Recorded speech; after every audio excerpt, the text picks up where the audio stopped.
যদি খুব দ্রুত আপনার দোয়া আল্লাহর কাছে কবুল করাতে হয়, তাহলে 3টা উসিলা দিয়ে আপনি আল্লাহর কাছে দোয়া করবেন। এই 3টা উসিলা এমন পাওয়ারফুল, আপনি এই উসিলাগুলো দিয়ে আল্লাহর কাছে দোয়া করলেই আল্লাহ পাক আপনার দোয়া কবুল করে নেয়। প্রথম নম্বর উসিলা হলো, আল্লাহ পাক পবিত্র কোরআন সূরাতুল আরাফের মধ্যে বলেন, ওয়ালিল্লাহিল আসমাউল হুসনা ফাদউ বিহা। আমি আল্লাহ পাকের নামের উসিলা দিবে। আমি আল্লাহ পাকের অনেক কুদরতি নাম আছে, সিফতি নাম আছে। এই নামগুলোর উসিলা দিয়ে কেউ আল্লাহর কাছে, আমার কাছে দোয়া করলে আমি আল্লাহ তার খালি হাত ফেরাই না, আমি আল্লাহ তার দোয়াটা কবুল করে নিই। এজন্য যখন দোয়া করবেন আল্লাহ পাকের নাম ধরবেন। আল্লাহ 99টা নাম আছে, এই নামগুলো যে কোনো একটা নাম ধরে আপনি আল্লাহর কাছে দোয়া করবেন, আল্লাহ আপনি নামের উসিলায় আমার দোয়াটা কবুল করেন।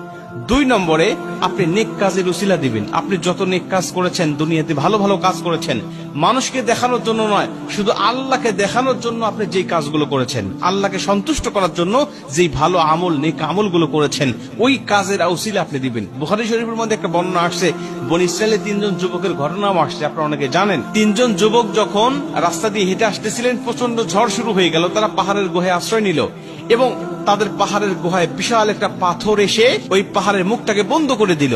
তাদের ভিতরের অক্সিজেন পর্যন্ত বন্ধ হয়ে গেল, মানে তারা নিশ্চিত মৃত্যুবরণ করবে, এতে কোনো সন্দেহ নাই। তারা ভাবলেন, মারাই যখন যাব, এখানে মারা গেলে কেউ আমাদের জানাজা দিবে না, দাফন হবে না, কাফন হবে না, নিশ্চিত কেউ জানবেই না যে আমরা 3 জন এখানে মরে পচে আছি, কেউ জানবে না। অতএব আল্লাহ পাকের কাছে একটু দোয়া করি, দেখি আল্লাহ আমাদেরকে এখান থেকে পরিত্রাণ দেয় কিনা। তারা বললেন, কিভাবে দোয়া করা যায়, কিভাবে দোয়া করলে আল্লাহ আমার দোয়াটা কবুল করবে। তারা আল্লাহ পাকের কাছে নেক কাজের উসিলা দিলেন। 3 জন যুবকের প্রথম নম্বর যুবক নেক কাজের উসিলা দিলেন, 3 ভাগের 1 ভাগ পাথরটা সরে গেল। ঘটনা আপনারা জানেন, আমি বলছি না। এবার দ্বিতীয় জন যখন আবার দিলেন, আবার 3 ভাগের 2 ভাগ সরে গেল। আবার তৃতীয় জন দেওয়ার পরে পুরো পাথরটা মুখ থেকে সরে গেল। তারা 3 জন বেঁচে আসলো। প্রিয় ভাইরা আমার, তারপরে নেক কাজের উসিলা দিয়ে দোয়া করলে আল্লাহ পাক তার দোয়াটা কবুল করে নেয়। এবং 3 নম্বরে কালেমার উসিলা, আপনি কালেমার উসিলা দিবেন, লা ইলাহা ইল্লাল্লাহু মুহাম্মাদুর রাসূলুল্লাহ। এই কালেমার উসিলা দিয়ে কেউ যদি আল্লাহ পাকের কাছে দোয়া করে, আল্লাহ পাক তখন তার দোয়াটা কবুল করে নেয়। মুসলমান ভাইরা আমার, এজন্য যখন আপনি আল্লাহ পাকের কাছে কোনো দোয়া করবেন, আল্লাহ পাকের কাছে যখন কোনো কিছু পাওয়ার জন্য আপনার প্রয়োজন হবে, আল্লাহ পাকের কাছে যখন কোনো কিছু চাওয়ার আপনার প্রয়োজন হবে, ওই সময় আপনি এই ওসিলাগুলো দিয়ে আল্লাহ পাকের কাছে আপনি দোয়া করবেন।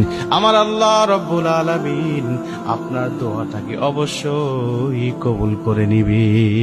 প্রথম নম্বরে বলেছিলাম আল্লাহ পাকের নামে উসিলা দিবেন, দ্বিতীয় নম্বরে নেক কাজের উসিলা দিবেন। তবে এই নেক কাজটা, যেই নেক কাজের মধ্যে রিয়া মিশ্রিত আছে, মানে লৌকিকতা আছে, এমন কোন নেক কাজ নয়। যেই নেক কাজটা শুধু আল্লাহকে সন্তুষ্ট করার জন্য আপনি করেছেন, যেই নেক কাজটা শুধু আল্লাহ পাকের কাছে, আল্লাহ পাকের খুশির জন্যই আপনি